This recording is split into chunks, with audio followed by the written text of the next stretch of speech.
Welcome back to Harbour Unboxed. Exciting stuff today. It's been a little over 2 years now since Nvidia released the mighty GeForce RTX 4090, an insane $1,600 US GPU that smashed the previous generation flagship part by a 60% margin, as in this thing was 60% faster on average at 4K.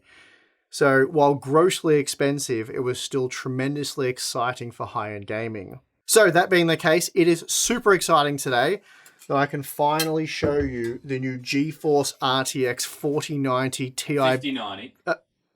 5090, sorry. I mean the GeForce RTX 5090. Yes, so after 2 years, a little over 2 years, we can now show you Nvidia's next generation GPU codenamed Blackwell. And the new flagship once again costs a cool $2,000 US. So what's on offer here, and how are Nvidia able to charge $2,000 US for the new RTX 4090 Ti? Steve, it's a 5090. Silly me, I do mean RTX 5090. Well, Nvidia's been put in a bit of a difficult position here because while the new 50 series takes advantage of cutting-edge technologies such as PCI Express 5.0 and GDDR7 memory, Nvidia's been forced to use the same TSMC 4N process as the previous generation. So no node improvements, and that being the case, there's not too much they can really do short of a architectural overhaul, which I don't suppose they were ready to do just yet.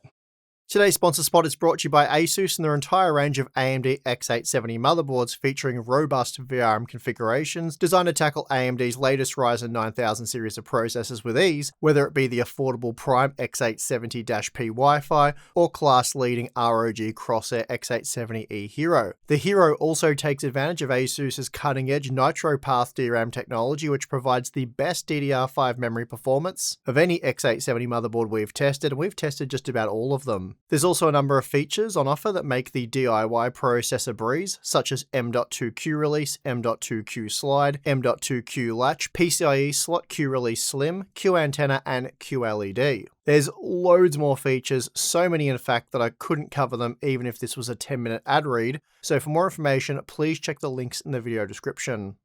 Therefore, the only way to make a faster GPU is to make a bigger one. So, bigger it is. The die is now 23% larger, packing 33% more cores, and with 32 gigabytes of 28 gigabits per second GDDR7 memory on a 512-bit wide memory bus, you get a bandwidth of 1,792 gigabytes per second, which is a hefty 78% increase over the RTX 4090. So that means the RTX 5090, it's a big unit and therefore comes with an even bigger price tag, making this thing 25% more expensive than the RTX 4090.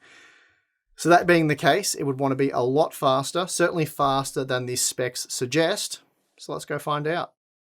Actually, before we jump into the blue bar graphs, here's a look at how Nvidia's Founders Edition version of the RTX 5090 handles, and I'll compare it to the RTX 4090 FE card.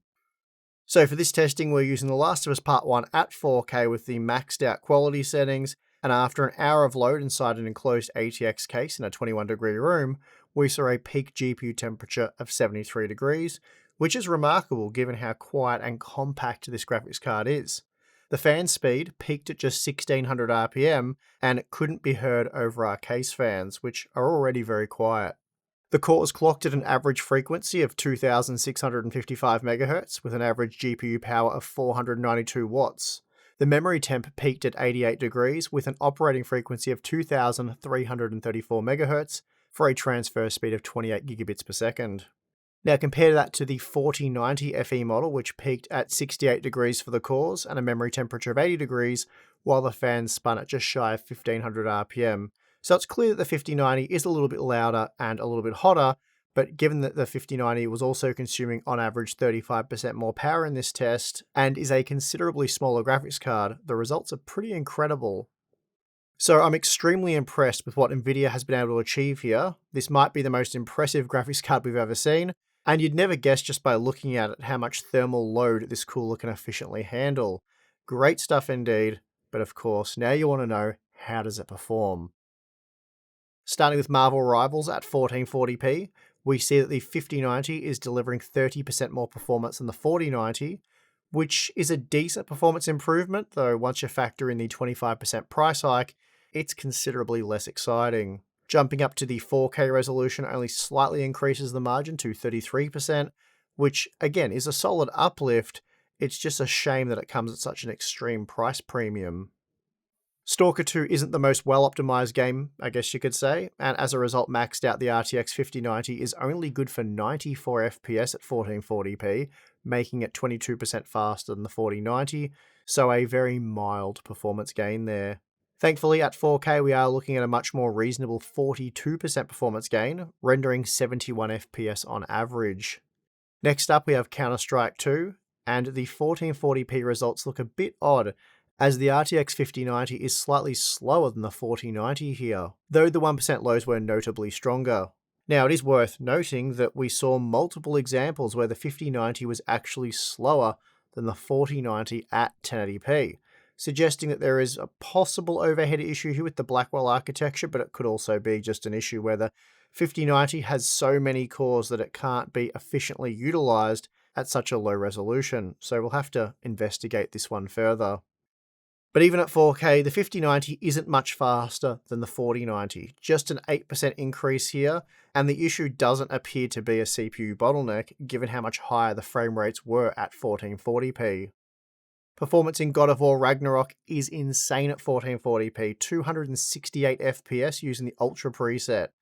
That said, this did only make it 22% faster than the 4090 at 1440p, so pretty poor given it costs 25% more. The 5090 does scale better at 4K though, opening up to a 36% margin with 195 FPS opposed to 143 FPS with the RTX 4090, so a pretty good win here. Next up we have Delta Force, and at 1440p, the 5090 is providing just 17% more performance than the 4090, though to be fair, frame rates are extreme and likely approaching a CPU bottleneck.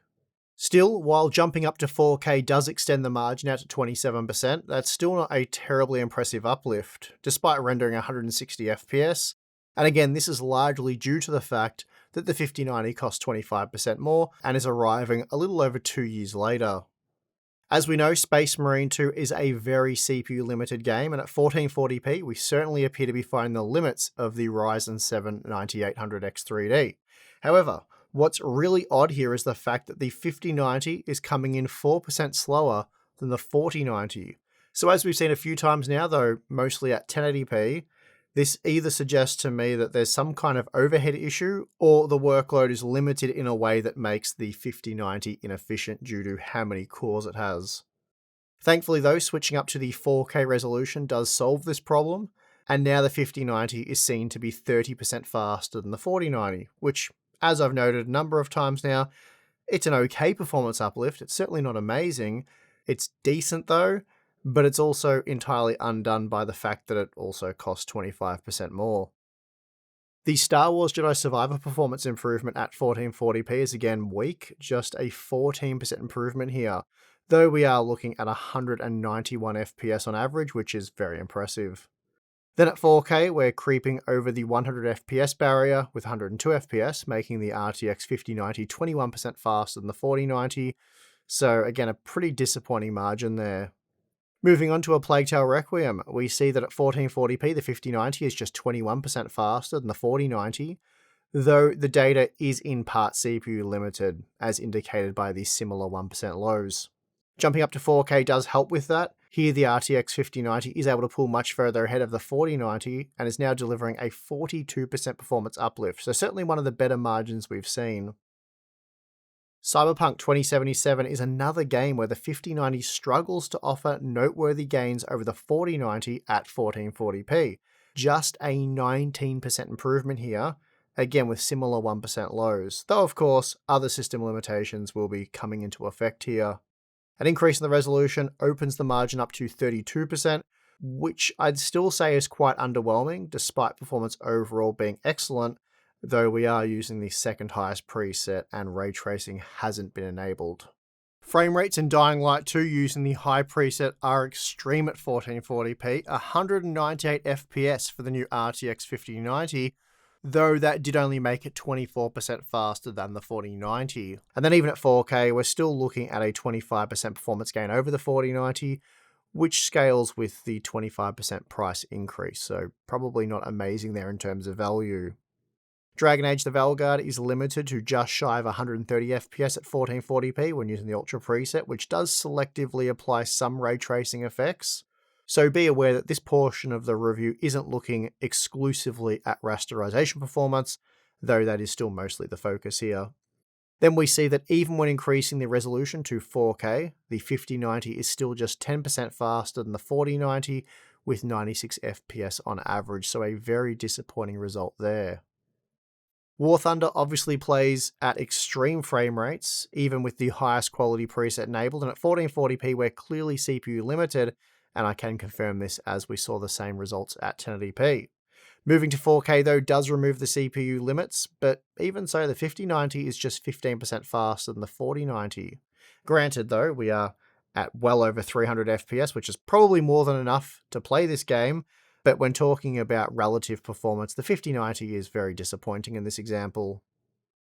Marvel's Spider-Man Remastered is yet another game that is heavily CPU limited at 1440p with these extreme high-end GPUs, and that means both the 4090 and 5090 were limited to 222 FPS. So very good performance overall, but that limitation there meant that the 5090 was no faster than the 4090. And then increasing to 4K, it does mostly remove those limits, though I suspect the 5090 is probably still being held back a little bit by the CPU as it averaged 212 FPS, and as a result, the 5090 was just 26% faster than the 4090. Hogwarts Legacy is yet another new game that is mostly CPU limited at 1440p, and as a result, the 4090 and 5090 delivered similar performance. Then pushing the resolution up to 4K allowed the 5090 to pull ahead of the 4090 by a 31% margin, so pretty amazing performance overall, but not exactly amazing in terms of value. The Last of Us Part 1 does allow the 5090 to provide a decent performance uplift at 1440p. Here it's 28% faster with 204 FPS on average, so pretty amazing performance overall. Then at 4K we're looking at a 40% increase with 125 FPS on average, so a great result here, at least relative to most other games.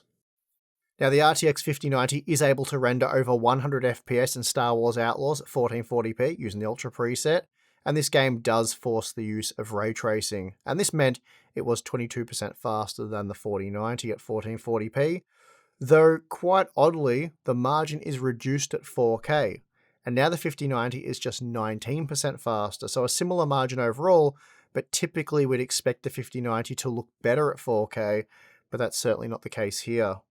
Finally, we have Starfield, and here the 5090 is just 4% faster than the 4090 at 1440p using the ultra quality settings, and this limited performance to 125 FPS. Moving to 4K didn't really help too much, as here the 5090 was just 7% faster than the 4090, so there's some kind of limitation in this title that is stopping the 5090 from delivering the margins that we've typically seen in other titles at 4K. Now, though we didn't look at the 1080p data for the individual games, because probably a bit pointless for this particular product, given that it's almost always going to be heavily CPU limited, I will give you a look at the average results across the 17 games tested, because, well, I have the data, so we might as well quickly look at it. And as you can see, the 4090 and 5090 data is heavily CPU limited, which is why these high-end flagship GPUs at a low resolution make for a perfect CPU benchmark. And this data also highlights why you want to have a high-end CPU to utilize a high-end GPU like the 5090. Even at 1440p, the 5090 was often heavily CPU limited, and as a result was just 12% faster than the 4090 across the 17 games tested. Then at 4K, the 5090 was on average 27% faster, which is a truly disappointing margin given that it costs 25% more. This is why I've joked multiple times about the 5090 actually being a 4090 Ti, because really that's exactly what it is, or at least that's what it looks like. Even if the 5090 maintained the same $1,600 US MSRP as the 4090, it would be pretty underwhelming for a next-generation flagship GPU. The 4090, for example, was on average 60% faster than the 3090 Ti, while also coming in at a lower price, or it was 73% faster than the 3090 for a mere 7% price hike. So you can see why the 5090 is so extremely underwhelming. Now for a look at power consumption, and please forgive me, but for the bulk of our power data, it was recorded at 1440p, which isn't ideal for measuring the true power usage of the RTX 5090, but I'll run a few separate tests. Anyway, in Starfield at 1440p, power consumption increased by 12% with the 5090 over the 4090.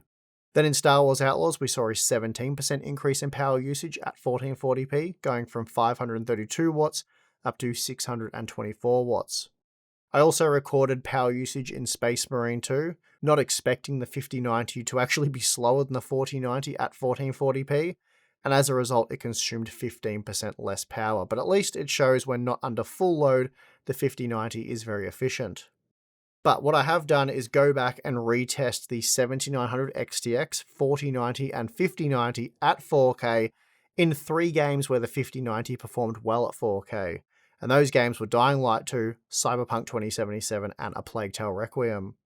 Here we see that the 5090 increased power usage by 37 to 41% depending on the title, which is more in line with the performance gains seen in those titles.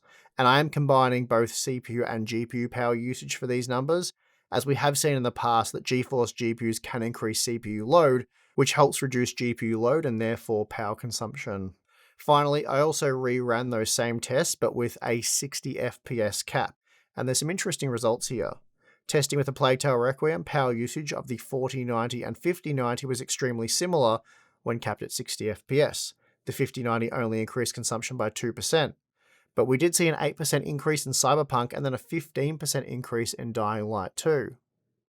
Okay, so unfortunately, I have had some issues with Metro Exodus Enhanced Edition when using the Radeon GPUs. I've been able to run this game in the past on Radeon GPUs, but for whatever reason, it is now broken with the Radeon GPUs when enabling ray tracing, hard locking the system every time I try and load into a game. And I've tried multiple AMD and Intel systems with no joy.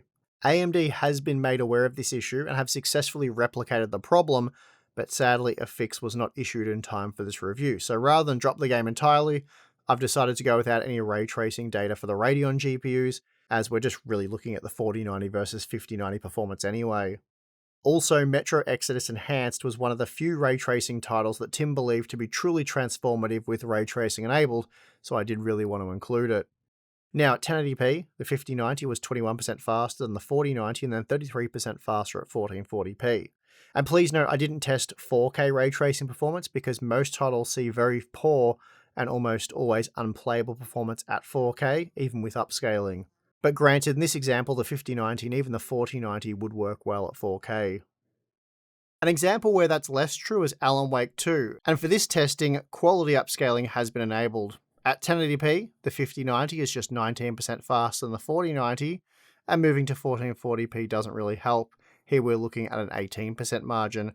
So overall, pretty weak gains for the 5090 and Alan Wake 2 with ray tracing enabled, and we're only just breaking the 100 FPS barrier.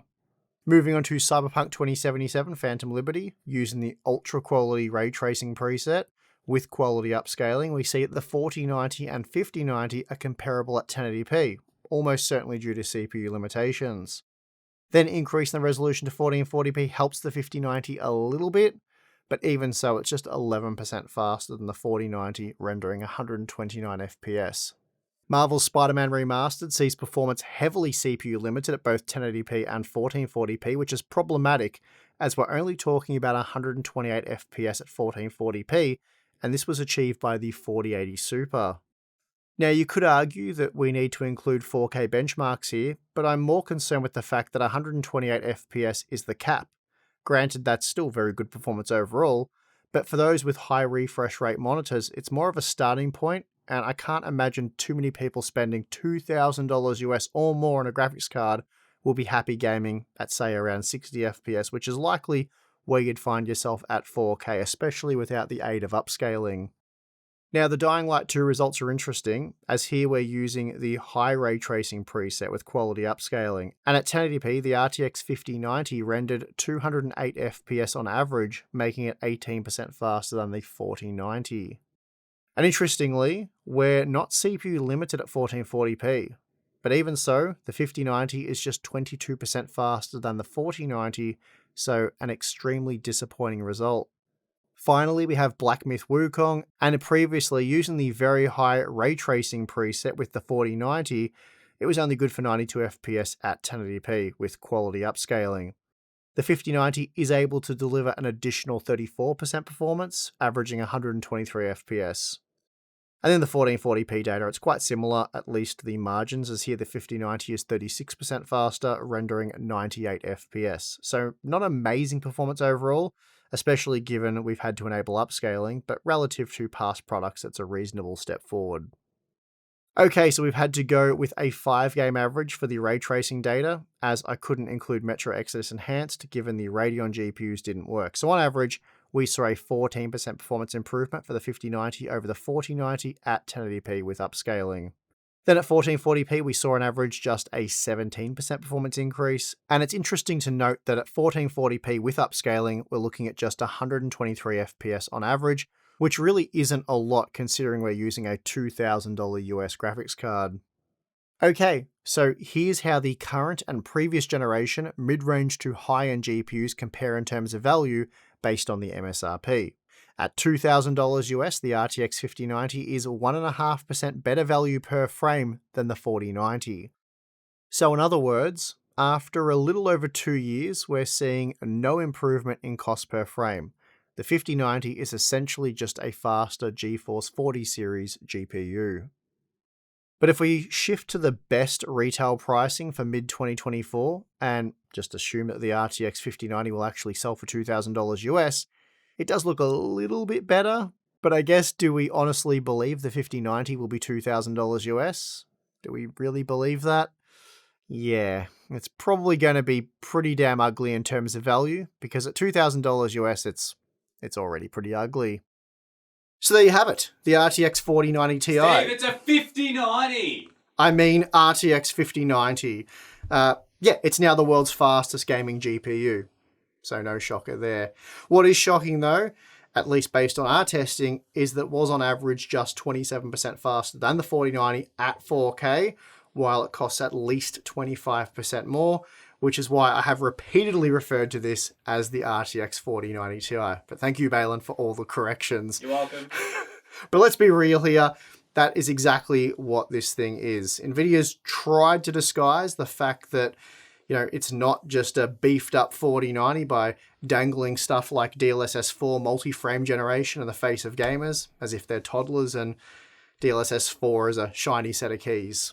And on that note, I've not mentioned frame generation until now, which might seem a bit odd given how heavily Nvidia's pushed DLSS 4 as a key feature of this product, and really the feature of the entire GeForce 50 series. But we do have a few issues with this, and look, firstly, I'll just note that we do have an in-depth and dedicated DLSS 4 analysis coming in the next few days. It'll be a separate content piece that'll be put together by Tim. The reason we tackle stuff like frame generation and upscaling in their own dedicated content pieces is because they are very involved to test correctly. The testing is far less about the frame rate stuff that you see in all the graphs and that, and it's more about image quality. And in the case of frame gen, it's also important to look at latency. In short, I'm just going to say it, frame generation doesn't deliver what Nvidia's marketing claims it does. It's not a true performance enhancing feature. You're not really going from 60 FPS to 120 FPS or whatever number they happen to be claiming. You're getting the apparent smoothness of those higher frame rates with possible graphical artifacts, but what you're not getting is the true benefits of higher frame rates, and that is improved latency. Now, just to be clear, I'm not saying frame generation isn't useful, good technology, or that you shouldn't use it. But I am saying Nvidia has weaponized this feature to mislead you guys, the consumers, claiming nonsense like the upcoming RTX 5070 is faster than an RTX 4090. That is fundamentally not true. I also strongly believe that showing frame generation performance in a benchmark graph is misleading. And while Nvidia would love us to do just that, we view it as an extremely slippery slope for gamers. It's a race to the bottom. Winning benchmarks will quickly become about who can spit out the most amount of interpolated frames, input and visual quality be damned. In short, as it stands in its current iterations, so DLSS 3 and DLSS 4 frame generation, it's nothing more than a frame smoothing technology, which can, under the right conditions, be useful and an effective technology, but it doesn't boost FPS performance, it merely smooths the presentation. Moreover, it is completely useless for any kind of competitive shooter or fast-paced game where the entire point of seeking higher FPS is to improve latency. So while Nvidia might like to think or pretend that all gamers will and should use frame generation, in reality that could not be further from the truth. Now, moving on to another topic, CPU performance. It's very clear based on the 1440p data that if you're buying an RTX 5090, you'll want to make sure you have a 9800X 3D, because even with the Zen 5 3D V-Cache processor, you're still going to end up CPU limited more often than not, especially if you're aiming for high refresh rate performance with stuff like ray tracing enabled. Speaking of ray tracing, you're almost certainly going to see reviews where the RT performance of the RTX 5090 relative to the 4090 is more impressive than what we saw for the majority of our testing, and this will come down to the quality settings used. The goal of our testing here was to prioritize what we felt to be more real-world settings that allow for frame rates north of 60 FPS, as I don't think many gamers spending $2,000 US on a graphics card will be content with console-like frame rates. But in an effort to provide a bit more context here, I've gone back and got some scaling data with Black Myth Wukong. For our review, I tested at 1440p using DLSS quality upscaling, and this allowed the RTX 5090 to deliver 98 FPS. Not exactly extreme high refresh rate stuff, but good performance overall, and this saw it beat the 4090 by a 24% margin. But if we turn off upscaling, which we feel most gamers won't do when using ray tracing, they'll almost certainly use upscaling, but if we turn it off, the frame rate of the 5090 drops to 64 FPS. But this also meant that it was now 45% faster than the 4090, so a far more impressive margin there. And this is comparable to what we saw at 4K using DLSS upscaling, though again, we're only gaming at around 60 FPS, which some gamers will find acceptable, but I personally find it less than desirable, especially when spending so much money.